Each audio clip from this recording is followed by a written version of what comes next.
The air at Seaview Air Force Base always tasted of salt and jet fuel. For Captain Eva Rostova, it was the smell of home. She stood on the tarmac, her flight suit zipped up tight, the Florida sun already baking the concrete. Before her sat her aircraft, the A-10 Thunderbolt II. Most pilots called it the Warthog. It wasn't sleek or pretty like the F-16s that sliced through the sky with arrogant grace. The A-10 was built around a gun, a 7-barrel Gatling cannon that could shred a tank. It was stubborn, tough, and brutally effective. Eva felt a certain kinship with the plane.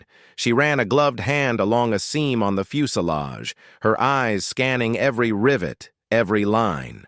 Her ground crew chief, Sergeant Miles, a man with salt and pepper hair and kind eyes, stood nearby holding a tablet. He knew her routine. She didn't just trust the pre-flight checklist, she trusted her own senses, a deep, tactile connection, to the machine that would carry her into the sky. "Everything's green, Captain," Miles said, his voice a low rumble. "She's ready to fly. You could have just taken our word for it." Eva gave him a small, rare smile. "A little trust is good, Miles. A lot of verification is better." He nodded, understanding. That was Captain Rostova, meticulous, precise, by the book, down to the last letter. In a world of swagger and bravado, her quiet competence was often misunderstood. The misunderstanding had a name: Major Rick "Hotshot" Jennings.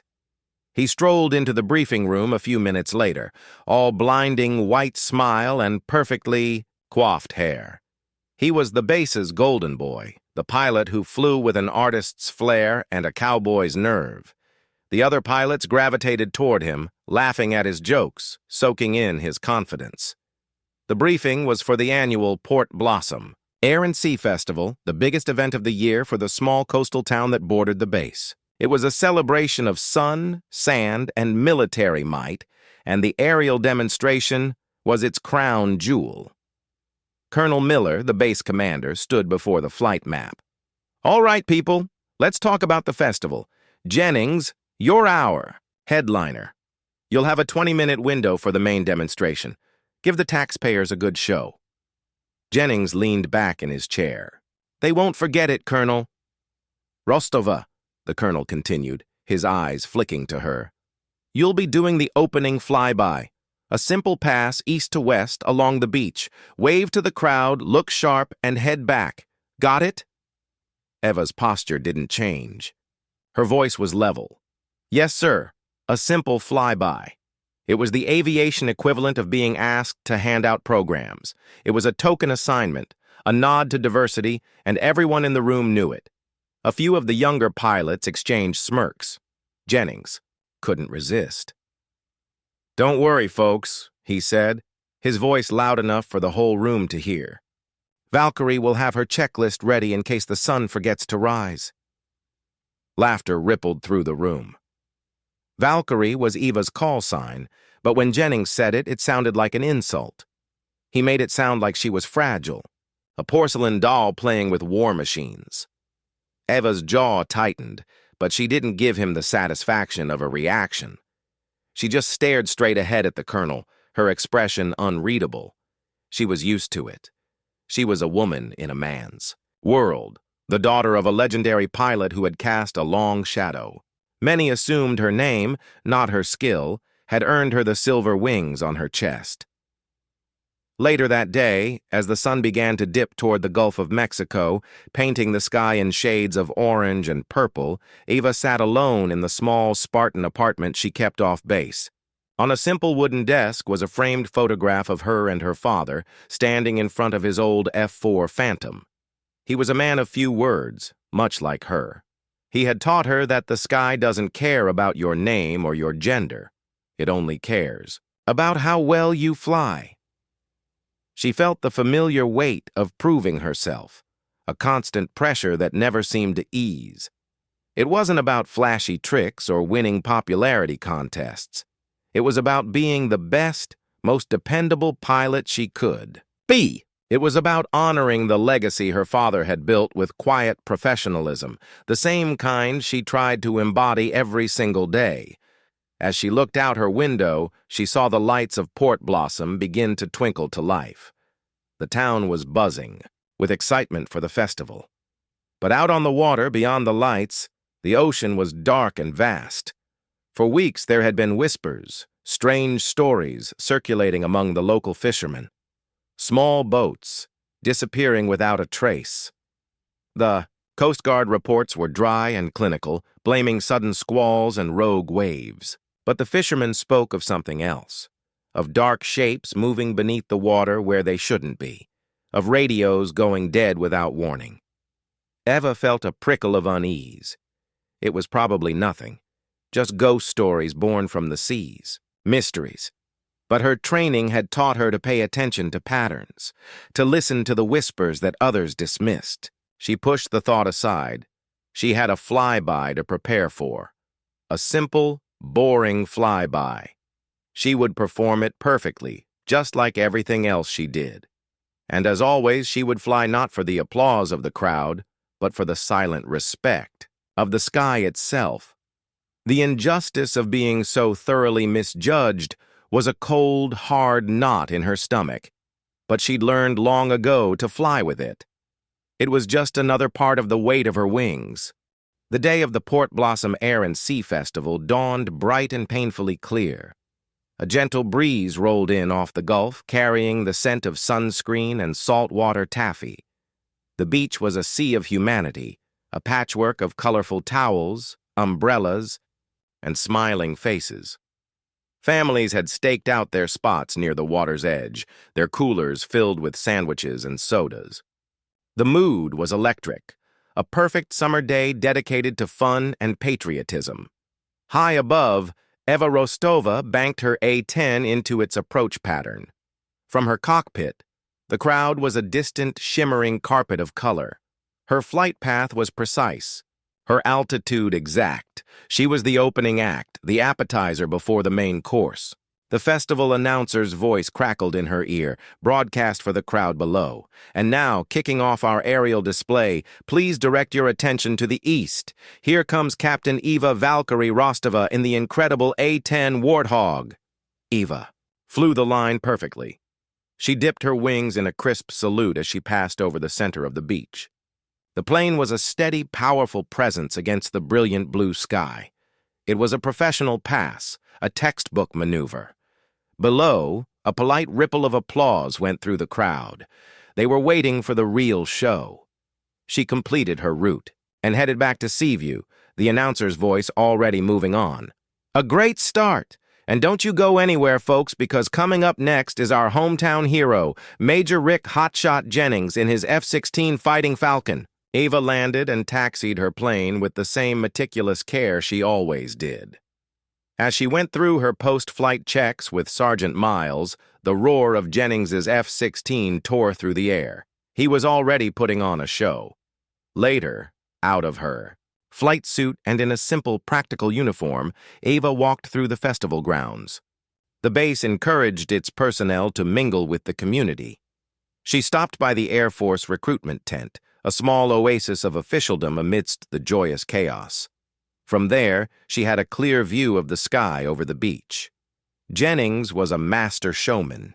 He wasn't just flying, he was dancing. He pushed his F-16 to the edge, performing screaming high-speed passes that made the crowd gasp. He did a low-altitude climb that seemed to defy gravity, the afterburner a brilliant orange torch against the sky. He was breaking a dozen safety protocols, flying lower and faster than the regulations allowed, but the crowd didn't know that. They were ecstatic. They roared with approval, their cheers nearly drowning out the sound of his engine. After he landed, Jennings made his way through the crowd like a rock star, slapping high fives, signing autographs for kids, and flashing his million-dollar smile. He eventually ended up near the recruitment tent, a small entourage of admirers in his wake. It was then that the moment happened. A group of teenagers, emboldened by the day's excitement and full of cheap bravado, noticed Eva standing quietly by the tent. One of them, a lanky kid with a backwards baseball cap, swaggered over. "Hey," he said, loud enough for everyone to hear. "Aren't you the pilot who flew that slow old plane? The one that almost put us all to sleep?" His friends snickered. A few adults nearby turned to look, amusement in their eyes. The laughter was light, careless, but it stung like salt in a wound. Ava's face remained impassive, her gaze steady.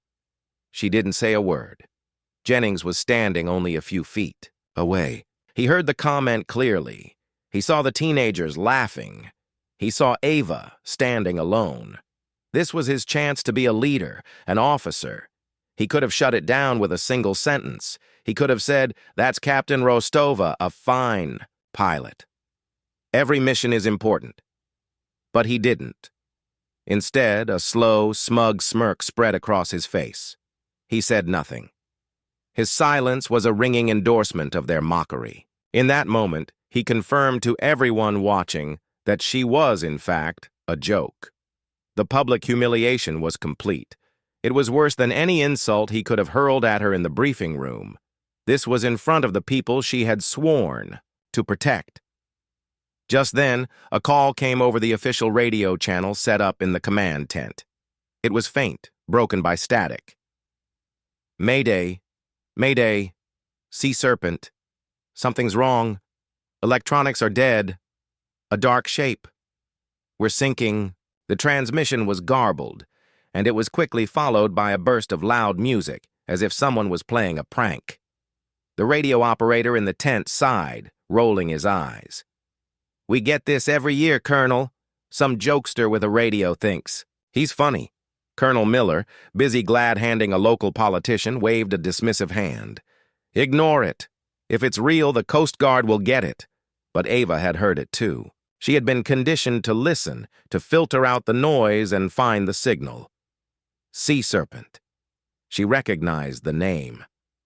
It was a luxury yacht owned by a wealthy local businessman, a man who was friends with the mayor. She pulled out a small notebook. She always carried and jotted down the name and the few snippets she'd been able to understand. Dark shape. Electronics dead. It echoed the strange stories the fishermen had been telling.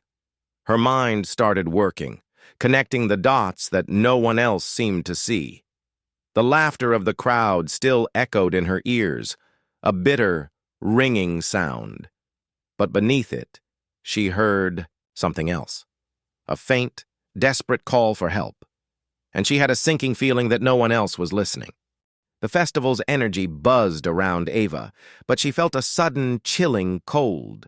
The laughter, the music, the roar of the crowd, it all faded into a dull hum. All she could hear was the ghost of that garbled radio call. Dark shape, sinking. It wasn't a prank. She felt it in her bones, a deep, instinctual certainty that pilots learn to trust. She walked purposefully toward the command tent, a temporary structure bustling with base leadership and local dignitaries. She navigated through the small crowd, her eyes locked on Colonel Miller. He was in the middle of a hearty laugh, a plastic cup of lemonade in his hand, listening to a story from the mayor of Port Blossom. "Colonel," Ava said, her voice calm, but firm, cutting through the chatter. Miller turned, his smile faltering slightly at her serious expression. "What is it, Captain? Enjoying the show?" "Sir, about that distress call. The Sea Serpent. I think we need to take it seriously." Before the colonel could respond, Rick Jennings stepped in, a proprietary arm on the colonel's shoulder. "Easy there, Valkyrie," he said, his tone patronizing. "Don't get your flight suit in a twist. It was a prank. We're trying to have a good time here." Eva ignored him, keeping her focus on her commanding officer. "Sir, the call mentioned a total electronics failure and a dark shape. That matches the anecdotal reports from local boaters over the last 2 months. If there's even a 1% chance it's a real emergency, protocol dictates we investigate." The mayor, a portly man with a sunburnt face, chuckled. "A dark shape? Sounds like my brother-in-law after a few beers. Relax, Captain. The Coast Guard patrols these waters. I'm sure everything is fine." The injustice of it was suffocating. They were dismissing her not based on the facts, but based on their perception of her. She was the overly cautious woman, the party pooper. Jennings seized the opportunity to solidify his position as the relaxed, confident leader. "With all due respect, Colonel," Jennings said, his voice dripping with false sincerity, "you can't scramble a multi-million-dollar asset every time some kid gets on the radio. It'll disrupt the entire festival. It's bad for morale, bad for community relations. Let the Coast Guard handle it." Colonel Miller looked from Jennings's confident face to Ava's determined one. He was a man who preferred the path of least resistance. The festival was going perfectly. The town was happy. The last thing he wanted was a false alarm that would make the Air Force look jumpy. "Major Jennings is right," he said finally, his tone leaving no room for argument. "The official call is that it's a non-credible threat.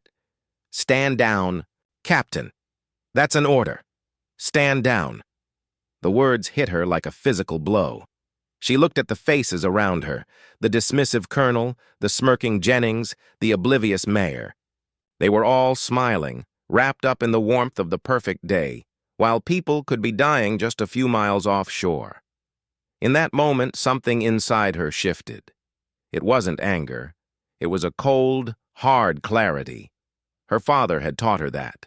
A pilot's first duty is to the people on the ground, or in the water. Her career, her reputation, the respect she so desperately wanted, none of it mattered more than that. She gave a curt, professional nod. "Yes, sir." She turned and walked, away, her back straight. Jennings watched her go, a triumphant gleam in his eye. He thought he had won. He thought he had put her in her place. He had no idea what she was about to do. Eva didn't walk back to the recruitment tent. She walked straight to the flight line, her pace quick and determined. She found Sergeant Miles, overseeing the refueling of another aircraft. "Miles," she said, her voice low and urgent. "Get my bird ready." He looked up, surprised. "Captain, your flyby is done for the day." "This isn't for the festival. Get her ready. Fuel her up. Full combat load." Miles's weathered face creased with confusion, then with dawning understanding. He had worked with her for 3 years.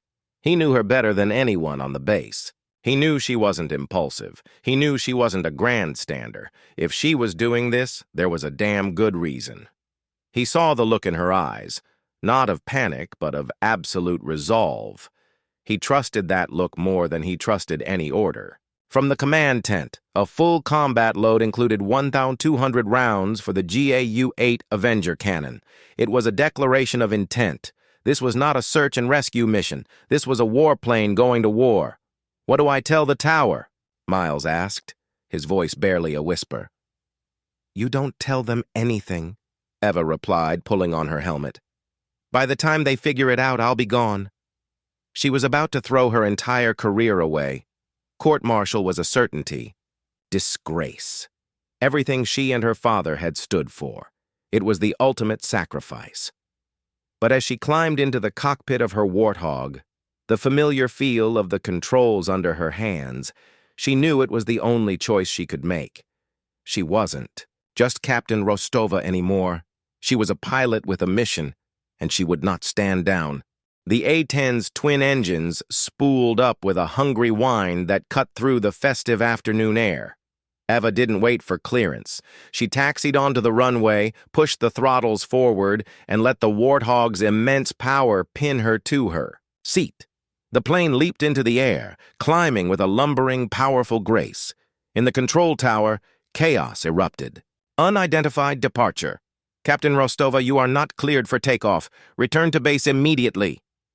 The voice in her headset was frantic, but Eva simply switched to a secure channel. She was committed. On the ground, Colonel Miller's face went white with rage. Jennings stared in disbelief, which quickly curdled into a smug certainty. "She's cracked," he muttered to the colonel. "Completely lost it." Eva ignored them all.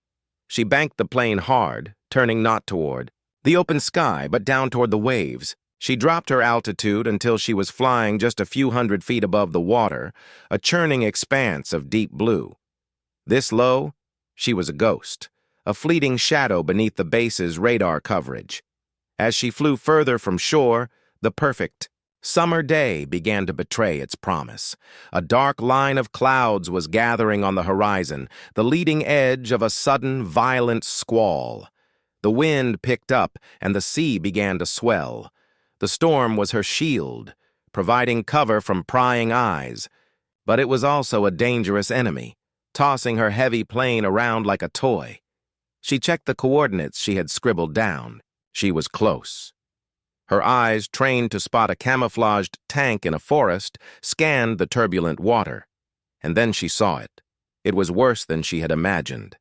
The Sea Serpent, a sleek white yacht, was crippled and listing heavily to one side. Its mast was snapped, and smoke was pouring from a hole in its hull. But that wasn't the worst of it. Circling the dying vessel was a low-slung, matte black boat. It was a semi-submersible, designed for stealth, with no markings, no flag, nothing to identify it. It was a predator. Several people were in the water, clinging to debris, their orange life vests bright against the dark, angry sea. The black boat wasn't helping them. It was menacing them, its crew, dressed in dark, tactical gear, pointing, weapons at the helpless survivors. These weren't common pirates. They were organized, equipped, and utterly ruthless. Eva's heart hammered against her ribs, but her mind was a block of ice. She assessed the situation in a fraction of a second. The people in the water were too close to the yacht and the enemy vessel. Firing her cannon, the legendary BRT of the A-10, was out of the question.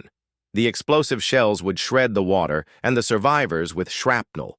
A missile strike was just as dangerous. She had to get the attackers away from the civilians. She had to use the one weapon that was both terrifying and precise, the plane itself. She pushed the stick forward, diving even lower. The waves were massive now, 10, 15 feet high, great rolling mountains of water. The A-10 descended until its belly was just feet from the churning peaks. The world outside her cockpit became a terrifying blur of gray water and white sea spray. She saw a massive wave, a true monster, swelling up ahead of her. The pirates on the black boat, focused on their prey, hadn't seen her yet. They were on the other side of that liquid wall. Eva did something that wasn't in any flight manual. Something that relied on pure instinct and 1,000 hours of flight time. Instead of pulling up, she held her course. For a terrifying second, her A-10 disappeared from view, flying directly into the trough between two giant waves. She was in a canyon of water, the sea raging on either side of her cockpit.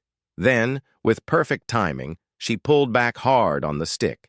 The A-10, with the raw power of its twin engines, clawed its way up the face of the towering wave.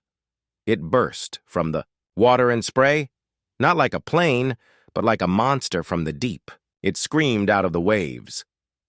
For the pirates on the black boat, the effect was apocalyptic. One moment they were in control, masters of the situation. The next, a 30,000-pound gunship, bristling with weapons, materialized out of the ocean itself, its engines roaring with the fury of a hurricane. It was so close they could see the rivets on its armored skin. Eva made a low, deafening pass right over their heads. She didn't fire a single shot. She didn't need to. She simply rolled the plane slightly, giving them a clear, unmistakable view of the muzzle of her GAU-8 Avenger. The cannon's opening was a dark, cavernous eye, promising total annihilation. The psychological shock was absolute. The pirates' discipline shattered. Panic took over. They saw a ghost, a demon that had come from the sea itself. They abandoned their victims instantly, ramming their throttles forward and fleeing for the open ocean. Eva watched them go, then banked her plane, coming around to circle the survivors. She opened a channel to the Coast Guard, her voice a beacon of calm in the storm. "This is Air Force Captain Eva Rostova. I have located the survivors of the vessel Sea Serpent at these coordinates. They are in the water and require immediate extraction. Hostile forces have been routed and are fleeing east. I will remain on station until you arrive." She dropped a self-inflating life raft, guiding it with the wind until it landed just a few yards from the exhausted group in the water. She continued to circle, a guardian angel in a machine built for destruction, her presence a promise that they were no longer alone. Landing back at Seaview was like flying into a fortress of silence. The moment her wheels touched the tarmac, Eva's A-10 was surrounded by military police vehicles, their lights flashing in the gray, rainy twilight. As she shut down the engines, the sudden quiet was deafening. She was immediately taken into custody, her face a mask of calm composure as they escorted her from her plane. She was a hero in the sky, but on the ground, she was a criminal. Colonel Miller was waiting for her, in his office. He was flanked by Major Jennings, who looked like a cat that had just cornered a mouse. The colonel's face was stone. "Captain Rostova," he began, his voice dangerously low, "you have disobeyed a direct order. You have stolen Air Force property. You have endangered yourself and this base's reputation. Do you have anything to say for yourself?" Eva stood at attention. "Sir, I had reason to believe that a credible threat to civilian life existed, and I acted on it." Jennings scoffed. "A credible threat? You went on a joyride because you heard a crackle on the radio. You're unstable. I've been saying it for months." Before the colonel could respond, his phone rang. It was a secure line, and his expression changed as he listened. His face went from anger to confusion to disbelief. He held up a hand to silence Jennings. "Yes, Senator?" he said into the phone. "Yes, I understand. The mayor is with you? I see. No, of course not. Yes. I'll hold." The colonel looked at Eva, a new, uncertain light in his eyes. The smug look on Jennings's face began to fade. The story was pouring in from every direction. The Coast Guard had arrived at the scene to find a group of terrified but living survivors, including the mayor of Port Blossom. Their story was frantic, almost unbelievable. They spoke of a sudden professional attack by a silent black boat. They described being fired upon, their yacht sinking beneath them. They were sure they were going to die, and then, they said, a miracle happened. An A-10 Warthog had come screaming out of the waves like an avenging angel, scaring off the attackers and saving their lives. The mayor, now safely on the Coast Guard cutter and wrapped in a warm blanket, was on the phone with his state senator, his voice shaking with a mixture of gratitude and fury. He was furious that the initial distress call had been dismissed. He was furious that the pilot who had saved his life and the lives of his friends was being treated like a renegade. The news hit the local media like a lightning strike. The story of the laughing crowd and the dismissed pilot was replaced by the story of the lone hero who defied orders to save lives. The teenagers on the beach who had mocked her now saw her picture on their phones, hailed as a hero. The narrative had flipped completely. An hour later, the formal inquiry began, but it was no longer about prosecuting Eva. It was about understanding what had happened. The evidence was overwhelming. The testimony from the survivors was unshakable. The Coast Guard confirmed they had engaged and apprehended the fleeing semi-submersible. Discovering it was part of a highly sophisticated smuggling ring responsible for all the recent boat disappearances. Eva stood before the panel and told her story. She spoke calmly, without emotion or bravado. She laid out her reasoning, the patterns she had noticed, the instinct she had trusted. She explained that she had made a calculated decision. The cost to her career was acceptable if it meant saving lives. When she was finished, there was a long silence in the room. Colonel Miller stood up. He looked not at the panel, but directly at Eva. "Captain Rostova," he said, his voice thick with emotion. "You were given an order to stand down. and you disobeyed it.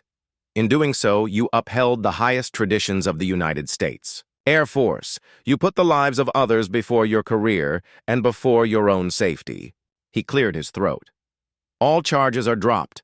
Furthermore, you will be awarded the Air Force Commendation Medal for your decisive action and extraordinary bravery.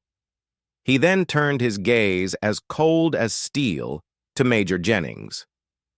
Major, an investigation is being opened into your reckless and unauthorized maneuvers during the festival's air show. Furthermore, your deliberate dismissal of a credible threat, which nearly cost a dozen people their lives, is a profound failure of leadership. You are grounded, effective immediately, pending a full flight review. Jennings's face went pale. The golden boy had fallen, his swagger dissolving into stunned silence. Weeks later, a small private ceremony was held on the base. The survivors of the Sea Serpent were there, their families beside them. The mayor gave a short, heartfelt speech, his voice breaking as he looked at Ava. "We are here today because of Captain Rostova," he said. "When no one else would listen, she heard us. When no one else would come, she flew through a storm to find us. She taught our town and me a lesson, that the quietest voices often have the most important things to say, and that true heroes don't need applause. They just need to know that someone needs help." The crowd, a mix of civilians and uniformed personnel, rose to their feet. The applause was not the polite ripple from the air show. It was a thunderous, heartfelt roar of gratitude and respect. Ava stood tall, accepting it not with a smile, but with a simple, dignified nod. She had finally earned the respect she deserved, not with flashy tricks, but with courage and conviction. The weight of her wings felt a little lighter now, carried, not just by her, but by the gratitude of the lives she had saved.